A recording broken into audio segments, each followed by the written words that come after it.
여러분 안녕하세요. 오롱자입니다. 빙하.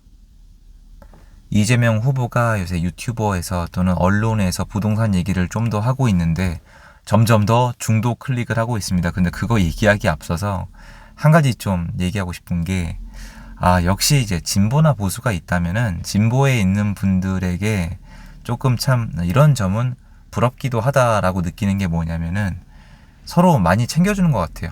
여러분이 이제 채널 같은 거 검색해서 영상 찾아보시면 알게 되시겠지만 예전부터 진보에 있는 분들은 좀 팀워크도 되고 서로 챙겨주기를 잘 하는 것 같아요. 그런데 보수란 단어를 쓰시는 분들은 정말 다 그런 건 아니겠지만 나 잘났다, 서로 견제하고 혹시 뺏길까봐 또 욕심내고 이런 모습이 상대적으로 더 많은 것 같아요. 그래서 참 아쉽다, 그리고 부럽기도 하다라고 생각을 합니다. 부동산도 좀 일정 견해를 가진 분들은 때가 되면은 확실히 밀어줘요. 잘 생각을 해보세요, 여러분. 문재인 정권 때도 그렇고 사실 뭐 저 같은 경우에 영끌 오적이랑 꼬리표만 달려서 욕만 정말 태어나서 그렇게 먹은 적이 없는데 그거밖에 남은 게 없지 사실. 그리고 뭐 이거 딴 뜻은 아니에요. 투자 결과가 좀 아쉽거나 안 좋은 분들이 몰려와서 저를 죽이려고 한 게 훨씬 더 강력했지. 사실 저도 할 말은 있는 게 제가 직접 한 것도 아니고 제가 그거에 대해서 뭐라고 한 적도 별로 없지만 결과 좋은 분들 굉장히 많아요. 그분들이 없었으면은 제가 이 자리까지 못 왔죠. 실제로 결과가 좋았으니까 여기까지 왔을 거 아니에요. 제가 잘했다기보다는 시장이 그렇게 갔죠. 하지만 저에게 남은 건 그건데 하락이나 폭락이나 또 진보 쪽 얘기를 하시는 분들은 때가 되면 알아서 밀어주고 챙겨주는 것 같아요. 그런 면에서 저는 그쪽은 사실 이미 예전부터 알지도 못했고 글러먹었죠. 근데 이번에도 그런 모습을 보면서 사람들이 왜 점점 더 절로 가는지 알겠다. 그런 것 같다. 그리고 여태까지 제가 공부를 해봤을 때 부동산 얘기를 하시는 분들 쪽에 보수란 단어를 좀 언급하시는 분들이 훨씬 더 실력이 좋은데 전혀. 왜냐면 혹시나 투자자 아니면 투기꾼 이런 단어 묻을까봐 정말 멀리해요.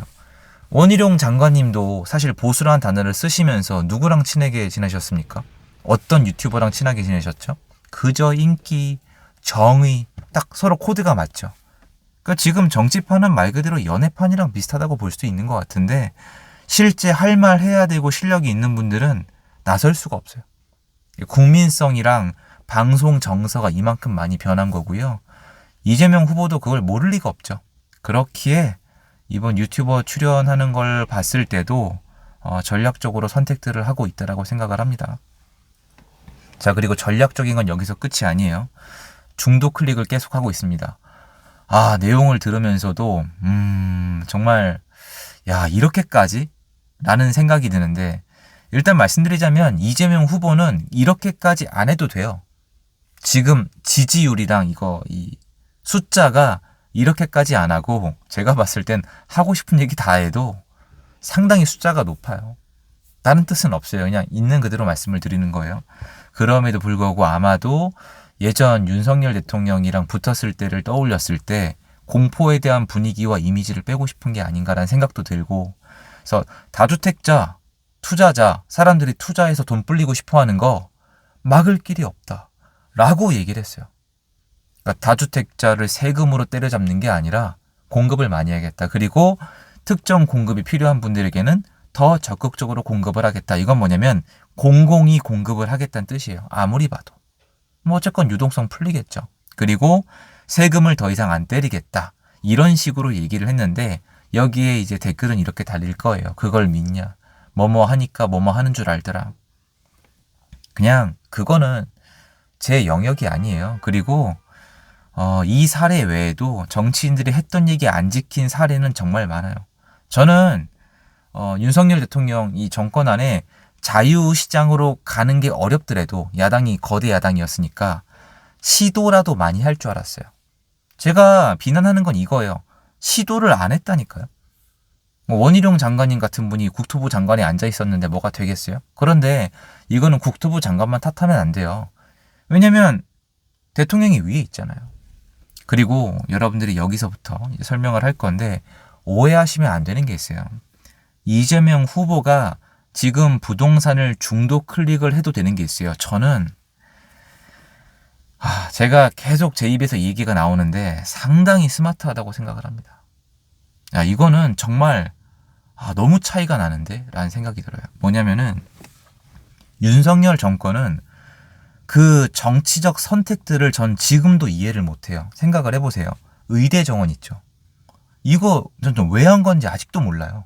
그리고 다주택자나 집 가진 사람들 좀 뭔가 좀 상황을 좋아질 것처럼 얘기하다가 정말 더 안 좋게 만들었죠. 대출을 통해서 완전히 꾸겨 넣었잖아요. 여러분 문재인 정권 때 여러분들이 많이 오해하시는 게 규제를 30번 했잖아요. 그런데 대출을 이런 식으로 하진 않았어요. 이게 대출이 가장 강력한 규제 수단이에요. 원래 손대면 안 돼요. 왜 그러냐면 내수가 같이 죽어요. 근데 규제 있는 그대로 그냥 두면서 대출로 때려잡았단 말이에요. 그러니까 엄청나게 강력한 규제를 한 건데 사람들은 문재인 정권 때 규제가 더 심했고 윤석열 정권 때 규제를 풀라고 했다라고 신문 기사만 보고 알고 계신데 그렇지가 않아요. 부동산을 더 때려잡은 거는 윤석열 정권이 맞아요. 그 덕분에 앞으로 공급 물량은 거의 폭망 수준이고 그리고 내수 경기도 힘을 전혀 못 쓰는 거예요. 이거는 설명이 어렵지가 않아요. 그러니까 저번에도 말씀을 드렸지만 대출 안 해주면서 가계부채 잡았다고 자랑하는 거는 바보 같은 행위예요. 그리고 부동산 거래 자체를 못하게 틀어 막으면서 부동산 가격 잡았다고 자랑하는 건 이것도 바보 같은 행위예요. 근데 이걸 한 이유는 국민을 바보로 알기 때문이고요. 그리고 결과가 국민들이 화를 안 내더라고요. 그 기간 동안에 월세만 미친 듯이 올랐고 앞으로 신규 공급은 없어요. 댓글에 또 말씀하시겠지만 맞아요. 전 윤석열 정권 기간 동안의 경제랑 부동산 정책은요. 정말 낮게 평가합니다. 전혀 좋게 얘기할 이유가 없어요. 그러면 이재명 후보는 지금 있는 시장을 그대로 받으면요. 사실 더 규제할 필요가 없어요, 여러분. 그러니까 이재명 후보가 중도를 얘기하는 것도 여러분들이 되게 희망적인가 생각하기에 약간 섣부른 게 뭐냐면은 일단 실제로 어떻게 할지도 모르고 디테일도 모르고 무엇보다 이미 시장이 꽉 잡혀 있기 때문에 여러분 지금 토호제로 꽉 묶여 있어요. 여기서 더 묶을 수도 있겠죠. 이재명 후보가 안 해도 오세훈 서울시장이 할걸요? 제 말 틀립니까? 국토부 장관이 할걸요? 지금 그런 판이에요.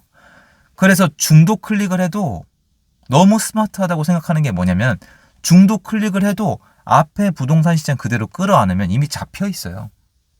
여기서 해야 되는 건 뭐냐면은 내수 살리면 돼요. 그러니까 사실상 이재명 후보가 앞으로 할 일 중에서 우리가 가장 집중해야 되는 부분은 앞으로 일어날 전세 공급 물량의 부족을 어떻게 해결하는지, 그리고 비슷한 맥락이긴 한데 제 입장에서는 아파트 신규 공급이 부족한 건 어떻게 할 건지 이거를 봐야 되는데 사실 그냥 세금으로 더 이상 때려잡지 않겠다? 물론 여기서 세금으로 더 때려잡는다? 근데 그 말씀드렸잖아요. 일정 기간 동안에 힘든 사람은 나오겠지만 그 올라간 세금은 무조건 전가가 돼요. 그리고 지금은 상황이 그러게 최악인 게 다주택자가 많은 상황에서 세금을 올리면은 이 사람들이 무너지면서 일정 기간 동안 시장이 잡히거나 무너지는 모습이 나오지만 지금 그 후에요. 1가구 1주택 세팅이 유행이라고요. 1가구 1주택은 세금을 가장 방어를 잘해요. 그럼 정가시키는 게 제일 빨라집니다. 그래서 지금은 세금 올려봤자 부작용이 생각보다 빨리 나올 수가 있어요. 물론 사람들은 그렇게 동의 안 하겠지만요. 근데 이 상황에서 세금으로 안 때려잡고 중도 클릭을 하면서 공급을 하겠다. 쉽게 얘기해서 부족한 공급이랑 내수는 살리겠지만 앞에 규제는 그대로 끌어안는 모드다? 상당히 스마트하죠. 근데 사람들은 되게 잘했다, 좋은 결과다라고 얘기할 가능성도 있어요. 왜냐면은 이것도 욕하세요. 앞에 정부에서 바보같이 일을 해놨기 때문이에요. 보수 단어를 썼으면 자유시장으로 가는 노력을 했어야지 이거는 도대체 무슨 색깔인지 모르겠는데 이상하게 시장을 망쳐놨어요. 이상하게. 여러분 지금은 이제 얘기 안 나오는데 한국의 특성이에요. 때가 되면 난리가 날 건데 26, 27, 28 아파트 공급 물량이 있잖아요. 역사에 없어요. 겁을 들이려는 게 아니에요. 왜냐면 이제부터는 다른 정권이나 아니면 또 다른 대통령이 이제 이걸 이끌어 가야 되기 때문에 책임을 묻지 않을 거잖아요. 22년도에 일했던 원희룡 장관님을 누가 욕하겠어요. 하지만 26년도의 공급 물량은 22년도에 정해진답니다. 한국 구조가 이래요. 그냥 내 마음대로 일하고 나가면은 다음 사람이 욕먹고 그 사람이 일한 건 또 다음 사람이 욕먹어요. 그러니까 이게 제가 뭐라고 설명을 해야 될지 모르겠어요. 사실 이 부분은. 그래서 이재명 후보가 지금 나와서 하고 있는 중도 클릭은 죄송한데 이렇게밖에 평가 못하겠는데요. 스마트하다. 뭐라고 얘기할까요? 이렇게 얘기하고 싶으실 거예요 아마. 거짓말이다. 근데 뭐 거짓말이라고 저 얘기 원하시면 해드릴 수도 있어요. 그런데 그렇게 따지면 윤석열 정권도 거짓말 아니에요? 그러니까 제가 이런 얘기를 하니까 자꾸 오해를 받는 거예요. 근데 저는 부동산 경제 얘기를 하는 거라고요, 여러분. 그래서 제가 들으면서 야, 저 사람을 정치로 어떻게 이기나 이런 생각을 합니다, 지금. 그러니까 지금 이재명 후보의 발목을 잡는 건 사법 리스크랑 공포스러운 이미지 이런 거밖에 없는 것 같아요. 제가 원하는 거는 자유시장을 좀 만들어줄 수 있는 정말 보수적인 이런 느낌이나 사상을 갖고 있는 사람이 몇 번 패배하고 욕을 먹더라도 당장은 욕을 먹더라도 힘있게 이끌어갈 수 있는 리더십.